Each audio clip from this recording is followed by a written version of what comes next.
Andy here talking. Welcome, gentlemen. Thanks. First of all, the album's finally appeared. It's been a long time, to say the least, hasn't it? Yeah. We had to go through like a mini war. Yeah, the LP was just a means of getting out of the deal with The LP was the resolution. They said if you give us the LP, we'll let you go. So we said fine. So I mean, to all intents and purposes, we're off the LP. Yeah. Although obviously we want to promote it because we want to do it well. It's still our album. Thing is, what everyone's forgot, like Static just said, oh, we've been doing nothing. We've actually been touring all over the show. Went to America and all through Europe a few times. So we hadn't actually been recording, but we couldn't record for anybody else. We just do sessions. Yeah, it was difficult because we couldn't write, because that was all the trouble tied up in there. So we couldn't write any new songs, because then otherwise they would have claimed them, and we didn't want that. So we just concentrated on playing places where we hadn't been before. Or now that it's out, you did, of course, the Salford gig. It's part of a tour, isn't it? You've been up and down the country for what, the past couple of months, is it? Yeah, the British dates are coming after the European. Yeah, we're leaving for Europe in 2 weeks. When originally it was supposed to be at the beginning, but the English dates are coming at the end now. And of course you've got a gig you want to plug now, haven't you? The date that's been set initially is the 27th, and we finish in Berlin on the 25th, so it's going to be a bit of a mad dash back. So it might find it's been put back a few days. It's 27th of June. It's to raise money for coaches, for people who are going to protest against the YTS conscription. It's £2 in. There'll be like a few things happening. Make it a bit of an event, and it'll be a really good night. So. Sorry, where was it, Mark? It's at the Middleton Civic Hall. Are you going to be likely to take a single off the album, do you think? Or does Static want No, we wanted to put out Home Is Where the Heart Is, mainly because it was like the latest thing we'd done. Yeah, and we just thought it was a good single to follow up the re-release of In Shreds.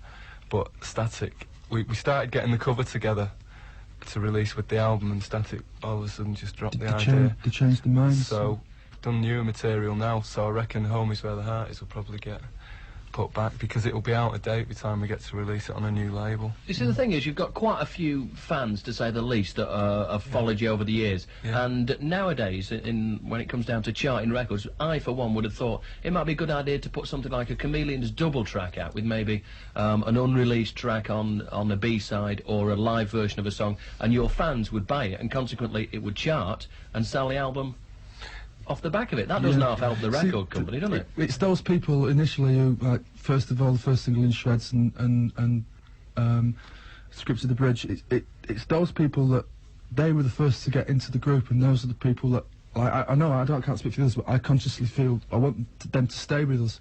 And when a label comes to you and says, right, we want you to do this and do that and do the other or whatever, and it can be tasteless, do you know what I mean? Everything that we've done, people have responded to, is the way we've packaged our stuff and the way we've done it ourselves, every band being involved. We want to retain that, and if it charts, if we do something in that way, the way we've done it, and we're pleased with it and it charts, and that's great, but we don't want to consciously do things as ploys to sell, you know. I mean, the ideas you discussed, I mean, they're good ideas, and the ideas are possibilities are endless, you know, and we'll explore them, hopefully, but you know, you've got to be careful what you do, because you don't want to do something just for the sake of selling the record, you know, which is a record company will tell you that, obviously, because that's their business. But I mean, we want to try and just keep it as spontaneous as possible and as tasteful as possible, because people that we've won over, we don't want to lose them. We want to grow, not sort of switch another audience, people who might be into more commercial stuff for the sake of people who first got into the band.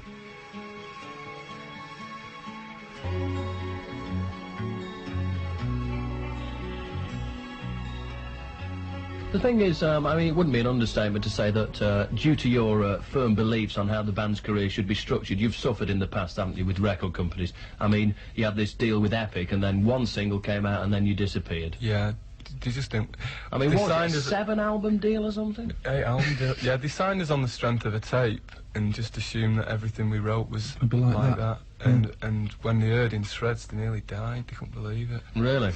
Yeah, and they're trying to get Mark to change his lyrics, and so we just said, it was like mutual. I suppose the sleeve as well, they had something to say about that. Yeah, they didn't like that. Did they want a nice photo of the boys on the front? Yeah, front, I mean, you know, the demos, jumping off a roof or something. Yeah. The demos we presented them with were the songs on the tape were basically Scripts of the Bridge, in a rough form, but they rejected them. They didn't like it. You know, they thought it was a load of crap. So it just, one thing led to another, and it ended up in the end. If they said black, we said white. Do you know what I mean? And it was impossible. So we, at the time, I mean, it was all brand new to us as well.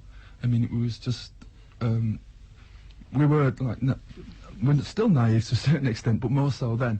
And we was just. We signed a long-term deal with CBS, which potentially could tie us up for might as well have been forever. And within 3 months, regretted it deeply, you know. So I mean, the way it works out, although it was a blow at the time, the way it works out has been better for us because we wouldn't like to have been on that label. In a way, because we got what we wanted, and that was In Shreds out. Yeah. And now we've got it re-released, so we're not worried about. Yeah. Whose idea was it to re-release In Shreds? It was ours really, because we hadn't had a record out for so long because of the dispute with Static that. We just thought, and there was a demand for that record. I mean, the fact that our first single was deleted, I mean, that was an insult, really, because we really believed in that record. We didn't want a record that they could put in glasses and ram down people's throats. We wanted a record people could get into and go around to the mate's house and say, listen to this, bang it on the turntable. You know, that a good record that people can get into themselves without having it just rammed in the faces and buy me, you know. And that's what we tried to do. Now, they couldn't understand that at all. You know, there was only geared to sell records one way, and that was, you know, the gross way that one normally associates with big business record companies. And the fact that we got it out at all amazed me, you know. But then to have that record deleted as if it didn't exist, you know, which basically it just doesn't always mean that. Collects dust on the shelf somewhere. You find a lot of U2 singles are deleted. It doesn't mean that they're not like things people want to buy. There's a bit of marketing ploy in there as well, isn't it? But in our case, it was a case of write them off and just forget about it, sort of thing. And it was just collecting dust on some shelf somewhere. And we approached them once before with the view of trying to buy the tracks, but the figure they wanted was so ridiculous we couldn't possibly do it, you know. So the way that it's turned around again, it's worked out okay because now people can get it. Okay, right, we started off this chat with Intriguing Tangiers, which is one of my personal favourites, and I'm going to let you chaps pick another one yourselves now. Perhaps a possible favourite off your latest album? Anything you'd like to hear on the radio? My personal favourite after that, I think, is Home Is Where the Heart. Yeah, I'd go along with that. Wonderful stuff. 2 tracks there from the new album from the Chameleons. What does anything mean, basically? What a mouthful that is. I hate saying that. And mind you, when they were in here after the Ritz gig, I called them the Comedians, so I can only get better. That was Mark and Dave, of course, from the band, and part 2 of that will be heard on this here programme next week. Every time I've seen you with a keyboard player, actually, I thought it complemented the sound. I mean, even though you do have 2 guitars there going away fervently all through the performance. Well, we change our minds. Sometimes we really like keyboards, and sometimes we don't. Well, that's it, really. I mean, basically, you don't... To have a permanent keyboard player means that you're writing keyboard parts. It might be a song we don't want keyboards on, and then it becomes awkward. Yeah. So we've done the latest thing we've done. This is not on this album, but that basically started off with keyboards, but we don't want to limit ourselves to using keyboards. But it is a very distinct guitar sound. I mean, it's horrible to tag you as a guitar band, but you've got to be a guitar band, haven't you? Yeah, really. How does the guitar work? I mean, obviously you're all good mates. It's not a battle of egos, is it? I mean, you just like... You compliment each other, yourself, and... Yeah, that's what how I put it, Yeah. We just sort of... Does one of you come up with, like, a little chunky little riff and the other guy play around it? Or? It can be different. It's every time, you know, it's just... I don't really know how it happens. The last one was just very 2 chords on a keyboard. That's how it started, yeah. How do you write your songs? You write them with acoustic guitars, you write them at a piano, what I mean? No, we just jam them out. Jam it out, rehearsal. You just spend a lot of time locked away in rehearsal and... Yeah, and we forget thinking about stuff that ourselves we play... You know, other things, and sometimes they just spill over into the set, like Splitting in Two.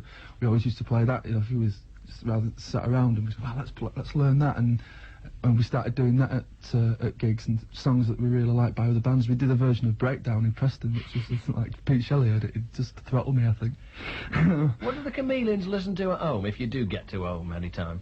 I mean, what do you listen to on the bus when you're driving around playing gigs? My favourite bands are the Cocteau Twins and the Smiths. But we listen to all sorts, full of Feel Acuity, Gil Scott-Heron, loads of things right across the board, you know. Do you find listening to lots of a wide cross-section of things that perhaps inspire you to experiment a little? Yeah. I mean, the Cocteaus isn't the most obvious music that perhaps you think that the Chameleons would listen to, let's face it. No, everyone thinks we're U2 fans, and